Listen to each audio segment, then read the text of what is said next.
It helps to unmute myself. Anyway, hello everyone. Happy Friday. Thank you all very much for coming out. Much appreciated. Hope you're having a good week. Or hope you had a good week. Hope you had a better weekend. There we go. So, stream schedule. Well, actually, before I get distracted, good afternoon, Veronica. Good afternoon, Gimpy, and hello everyone. Have a great stream. Well, see, the good news is it only took me about 3 seconds to realize I hadn't unmuted myself. So, it didn't take too long. So, your next break is in 1 hour. Anyway, stream schedule. Today is, of course, Lasta with Jeff Hobo and Hurricane. Tomorrow, do more Starfield. Sunday is Pathfinder Wrath of the Righteous Day. First half of the stream will be campaign stuff with Gimpy the Dwarven Crusader Angel. And the second half of the stream will be the Treasure of the Midnight Isles DLC with Beer Group 9. Monday, I'm going to try to do some more Master of Magic, what I meant to do last week, but got distracted. Tuesday, Wednesday, Thursday, probably going to be Starfield, though if things keep going the way they're going, really enjoying the game. And next Friday should be back here at Celasta. Okay, so that. What else? Mrs. Gimpy's supposed to be going out. I think she left. She told me she was going to leave like a half hour ago, and she hadn't left 5 minutes ago. Up until 5 minutes ago, she hadn't left. I think she's left finally. Rocket's in here sleeping. Mickey was out in the living room. Mickey was just laying in the middle of the living room floor. He's just laying down. He's trying to sleep, but we keep walking by him, and you can see he's not even bothering to lift his head. He just lays there and he just watches us as we walk by. Which about Starfield, and lots of people are probably playing it more than Baldur's Gate 3. Yeah. Well, here's the thing. Both games aren't perfect. I mean, believe it or not, both games are not perfect. They do have issues still. I mean, there's bugs. I was playing Starfield earlier, and I'm running into a nice little bug where I can't get my ship to land on a landing platform at one of my outposts. It just doesn't want to land on it. I don't know why. I think it has something to do with because I had put a landing spot that's not that far away. That was related to something else earlier before we founded the outpost. But there's a landing spot not too far from it, and every time I tell it to land at my outpost, it puts me at the outpost marker, but it doesn't put the ship on the landing pad. It goes to where the landing spot is, which is 500 meters away. So it's an interesting bug for sure, but landed crooked inside. I was on an angle. I'd be happy with that one, Dispirited. This one is the ship keeps landing 500 meters away, which is problematic because I'm going to this outpost to pick up ore and stuff, and I can't lug it 500 meters. Although Sarah's getting kind of tired of lugging it around, but whatever. So yeah, it's a bit of a hike. So yeah, I was looking for solutions and stuff, and I might be doing something wrong as far as solution goes, but I shouldn't have to look for a solution. For whatever reason, it does not want to land on the platform or even close to the outpost itself. So, I don't know. Get more slaves. That's what we're trying to do. Welcome back, Hobo. Baldur's Gate 3 aside, it has some horrendously designed dialogue options too, for all that freedoms it allows it, oddly limited in places. Because they want you to stay on a particular path. And the thing is, Starfield does the same thing. I've noticed there's a couple of dialogues I've run into where it's like, I really don't want to do that. I want a different choice, and it's not available. It's because they want you to stay on a certain path, and that's how they keep you on it. So, as for later, yep. Yeah, because attacks are a thing. Yeah, now that you've said that, I need to start probably. Well, I don't really have huge outposts. I only have 2, even though somehow it thinks I have 3. I don't know where my third one is. Because you start with 8, and somehow I'm down to 5, but I can't find the third one that I supposedly have, so I don't know what happened there. But yeah, I have to worry about setting up defenses and stuff. But yeah. I thought for much better dialogue options on the player side. Usually because at least in Wrath of the Righteous, usually you have, options. You have good, evil, maybe not so, or chaotic and the different alignment stuff. So they had, and you actually knew what they were too, because you could have them labeled for you. And Baldur's Gate, you don't know what they're going to do for you, unfortunately. I wish there was a way to say, oh, this is a lawful thing, this is an evil thing. But, what are you going to do? Thomas turrets and added redundant solar. There you go. physically far more limited, but the story itself is more flexible. Yeah. Well, is it? Is the story actually more flexible? Because in Wrath, and they are very much, I think, pretty much straight. If you just look at the overall storyline, it is pretty much from point A to point B to get to the main, to get to the end, right? In Wrath, it's all about closing the rift, and that's what you're supposed to do. There's really no real option. I mean, yeah, you can keep it open, but it's driving you to that point, no matter what. You have to decide whether you can close the rift or leave it open. Baldur's Gate, what are your choices there? To be an illithid or not? I mean, I haven't finished it yet, so I honestly don't know what the actual finishing stuff is. So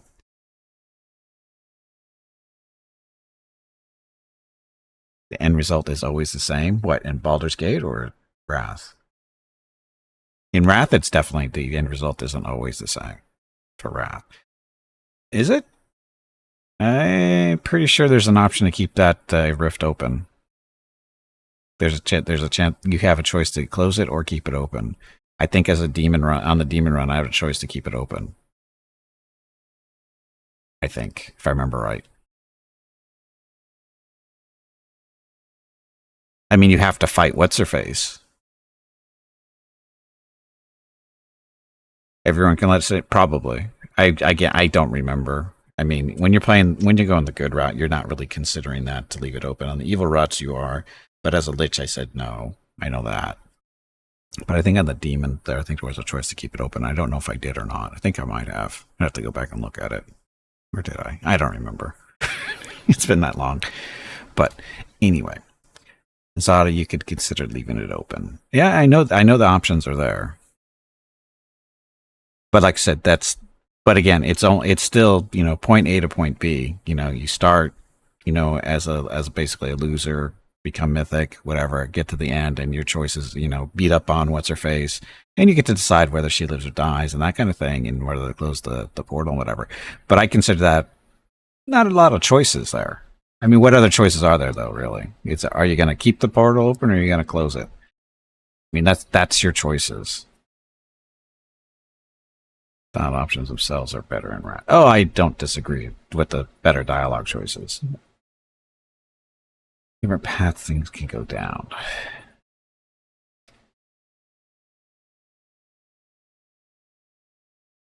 Again, I can't really speak to that right now because I haven't finished it. So I don't even know what our choices are at the end. Hell, I'm not even sure.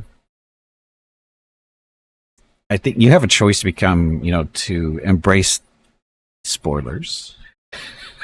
Spoilers.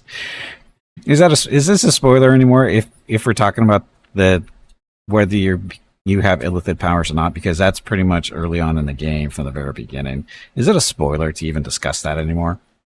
Whether you make that decision, do you continue going that path or you break off of it?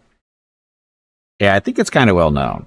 So I would think so. I mean, if you're into the game if you've started playing the game and you have a quarter of a brain, I think you can figure out pretty quickly where it's going to be going as far as related to the illithid stuff. I mean, your choices are basically going to be, embrace it or push it away or not do it. And what would you, I mean, why wouldn't you take it is a question. Why wouldn't you use it? The powers are so friggin' strong. Why wouldn't you embrace them? Even at the littlest stuff where you don't even go full in, you can still have a number of those powers that are very, very useful. And why wouldn't you take them? You notice all the detail in your brain. Yeah, once you go to the brain screen, you go, hey, this is actually probably a good idea. Or Brandon, whoever wrote the asesinate dialogue and the thing you played in the last time. Yes. That's a different story, right? We're not talking about that right now. So Jeff needs to know. Hey, Veronica, who is your favorite pet? Not you. I tell you what to do and you never listen. What kind of a pet does not listen to their master? Me.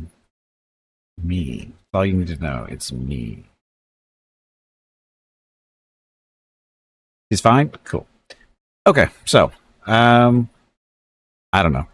So I guess now the real question is, if you have played Starfield and Baldur's Gate 3 and you're more than, say, oh, I don't know, 30, 40 hours in, to either one of, or to both of them, actually. You can't, because I don't think you can really, I don't know, they're not really comparable games, are they? They're pretty different, right? I mean, Baldur's Gate is turn-based tactical combat. It's a real role-playing game, so to speak, or classic role-playing game is actually what it's supposed to be. Um, and then Starfield is not. Starfield is basically, like I said, it's Fallout in space is really what it is. Not even Skyrim. It's Fallout in space, and it's really good. I'm not saying it's a more of a shooter. It's an RPG for sure, because there's a big storyline there with lots of little ones too that I'm finding, which is cool. So, but they're wildly different as far as I'm concerned. Oh, they are very different. They are very different games. The only thing they have in common is they've got a lot of content. They've got a lot of content. So, more DLC and mods for Starfield. Good foundation. Oh, it's got a great foundation. I mean, I just ran into something this morning that I was not even thinking. I mean, it's just a random little event that basically happened. It was like, wow, this is actually kind of cool. And I'm kind of bummed that wasn't recording it when it happened, because it was actually pretty good. So, feeds back into the overall narrative. Yes. Well, actually, maybe not everything you do in Starfield. Well, everything you do in Starfield affects stuff. I mean, it affects your immediate companion on how much they like you and that kind of fun stuff. And it can affect other things too, I guess. How much, I don't know. I don't know if there's if you do this event, how many other things does it trigger down the road or something like that.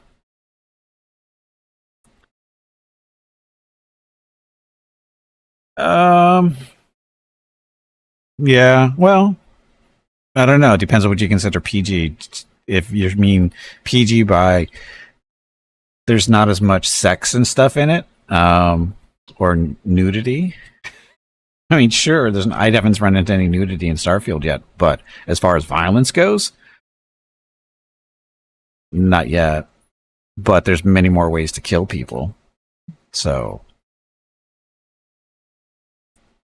everything doing Baldur's Gate feeds okay. So a lot of people compare it to fully mature prior titles, but forget this is a base release and new. Well, yeah, I'm not even comparing. When I say it's Fallout, in space, I'm not saying compare the complete. I'm not comparing necessarily to the complete Fallout 4 experience with all the DLCs and stuff. I'm just talking about the base Fallout 4 game. If you like that game, you're gonna like Starfield, because it's even more than that. So, because you got a ship to fly around and modify and all this other fun stuff, and just more space, it looks like, to run around in too. Build outposts. I have seen no microtransactions in either one of them yet, and I wouldn't expect that, simply because Bethesda doesn't do microtransactions, do they? They might. Bethesda, I mean, in Fallout 4 there wasn't microtransactions, but in Fallout 76 that's a different monster, right? Did they do micros in that? I think so. They might have. But I didn't play 76, so I can't say. A game with all its content. Ready, okay. Creator Club. Yeah, I don't know. Yeah. When Naked Cash Grab, from what I heard. Yeah, I haven't played 90. I have 76 because I think it was available on Epic a while back. So I have it through there, but I haven't actually played it. I'm not sure I installed it.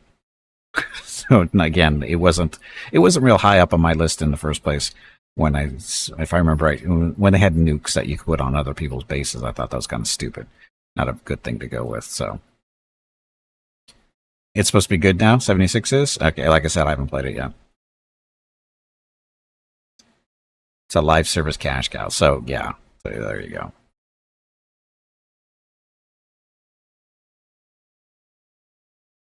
first story, and that was enough. Like I said, I haven't played it, but like Starfield is again no microtransactions. Baldur's Gate 3, no microtransactions either. Of course, when they're charging $60-$70 for a game, you shouldn't be doing microtransactions. If you are, you're a friggin' monster. It's that simple. I mean, it's bad enough they give you the higher additions that you pay, $30 to $40 on top of what you're already paying. That's monstrous as it is, but that's also unfortunately the name of the game these days for these bigger titles. And by bigger, we mean the AAA stuff. Because making millions isn't enough already. We got to scrape out a couple of more hundreds of thousands. So anyway, we should probably get started. Otherwise, we can talk about this all day. It's online, and it's a full-on Fallout 4, but online with multiple players, so it suffered in terms of content and due to bugs given the game itself, but people seem to like it nowadays. And it's more, they got more polish and more content. Well, they didn't really have much of a choice to polish it up, did they? Because the problems it was when it first came out. Bethesda, they would have been in serious trouble with their fan base if they hadn't worked on it more. I mean, it was bad enough they put it out as it was, because that pushed off a lot of people because it wasn't as good as it should have been.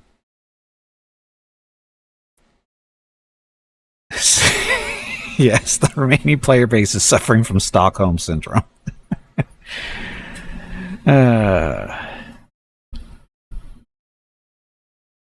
Yeah, again, the way they released it, they in the state they released it, that was a big hit. I mean, you have to admit that was a hit on them.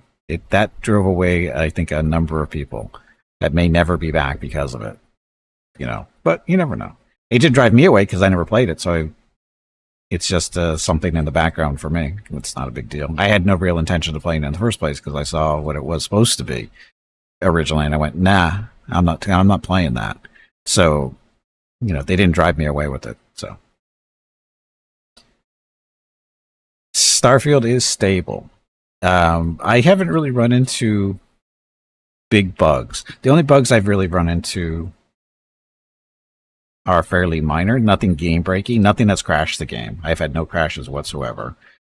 There's some graphical glitches here and there when characters are running into objects or too low or too high or that kind of stuff floating through the ship. Not a huge deal. Not game breaking, and not game ending either. And said there's minor bugs like stupid ship doesn't want to land on a landing pad at an outpost. That's the only one that's really annoying me right now. Is that stupid landing pad isn't working. It did at first time I used it. First couple of times I used it, it was fine, but now it doesn't want to work, and I don't know why. So got to figure that out somehow. Make sure it's a game of this style, but MMO format without that rough period. Of course, MMOs always have a rough period of some kind, especially if you have any type of PvP. So usually give info, a few minor glitches and outpost. Yeah, the UI could use a little bit of work. But yeah, Hobo wants to get started. These strange hilarious at new looking NPC while they walk behind or in front of character and talking to. Oh, that's not new to Starfield, by the way, Hurricane. That happened in I believe Fallout did that. I think Skyrim did it too. It's something about the engine they're using. The NPCs as they walk by, they like to look at you. But I've seen that happen in other games. So, anyway, we should get started. Like I said, we could end up talking about this all day. And we got a new campaign to start today, so. And as far as dog cam goes, dog's not cooperating, Rocket's in here sleeping on the floor, and Mickey's out in the middle of the living room. So, if you have dog cam, we'll have it. If not, oh well. What are you going to do?